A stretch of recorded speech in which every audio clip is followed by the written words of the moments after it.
Students, and welcome back to the DCAS initiative. My name is Swaraj, and without wasting time, let's start the today's topic. So the first one in news was Civil Services Board.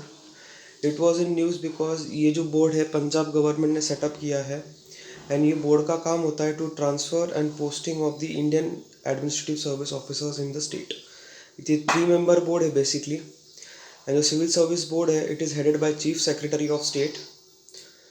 It provides for the state to follow Central's guidelines on giving a fixed tenure of at least 2 years for a cadre officer.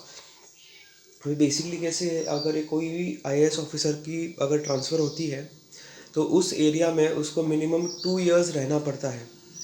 But अगर within 2 year if you are transferring him again तो वो time पे ये जो board है civil services board वो उसके under देखेगी what is the reason, whether the transfer before the tenure it is good या पॉलिटिकल प्रेशर है. तो ये सब कुछ चीज़ें वो लोग करेंगे, रेकमेंड करेंगे. बट लास्ट में जो आंसर होगा या फाइनल डिसीजन होगा वो चीफ मिनिस्टर का होगा. बेनिफिट्स, फिक्स टेन्योर का बेनिफिट्स क्या होगा? If the officials have a fix tenure they will be able to provide better administration. अगर मुझे पता है 2 साल तक मुझे कोई निकालेगा नहीं तो I will do my work without any fear. They will also feel safe and try to stick to the rules instead of pleasing political bosses. ठीक है, अगर मुझे पता है तो मैं सेफ भी फील करूँगा and I will follow the rules.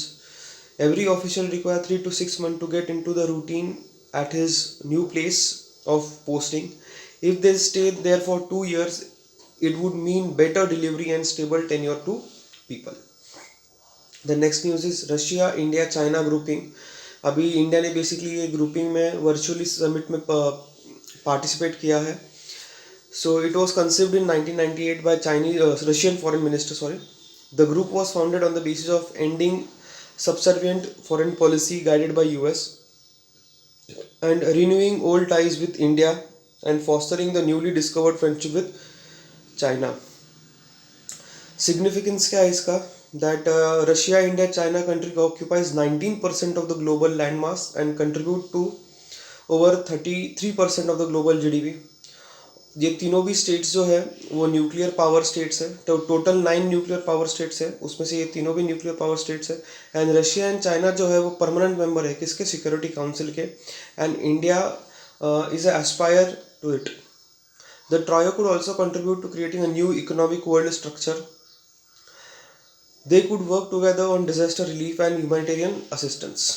तो ये बेसिकली ये इसलिए न्यूज़ में है क्योंकि जो इंडिया चाइना के बीच में टेंशन चालू था वो उसको कम करने के लिए इंडिया ने बोला है कि हम लोग पार्टिसिपेट करेंगे ये ग्रुपिंग है. अगर मतलब टेंशन बढ़ाने, अगर हमको नेक्स्ट लेवल तक जाना था तो इंडिया ने ये बॉयकॉट करती थी ये, क्योंकि चाइना उसमें इन्वॉल्व था. बट इंडिया ने बॉयकॉट नहीं किया, उन्होंने बोला कि हम लोग पार्टिसिपेट करेंगे. एंड रशिया ने भी यही बोला कि जो भी टेंशन है हम लोग बायलैटरल टॉक से सॉल्व करेंगे.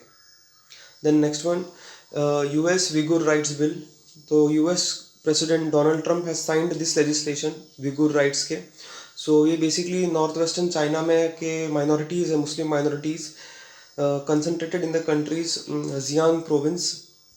they claim close ethnic ties to Turkey and other Central Asian countries than to China, and by brutal forces they have been killed in 2010 around. सो 200 लोग मरे थे. सो ये इसके ऊपर भी एक सेपरेट वीडियो मैंने बनाया हुआ है. If you want you can listen that. Then the next is one nation one ration card scheme.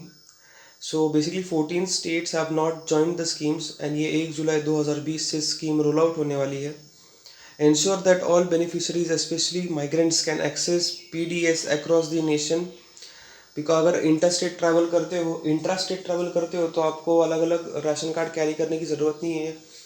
And आप कोई भी राशन की दुकान से आप अपना राशन परचेज कर सकते हो. एंड इसके ऊपर भी एक सेपरेट वीडियो बनाया है. बट ये न्यूज़ में इसलिए क्योंकि 1 जुलाई 2020 से ये रोल आउट होने वाला है. याद रखना. If you have any doubt you can comment below. Thank you.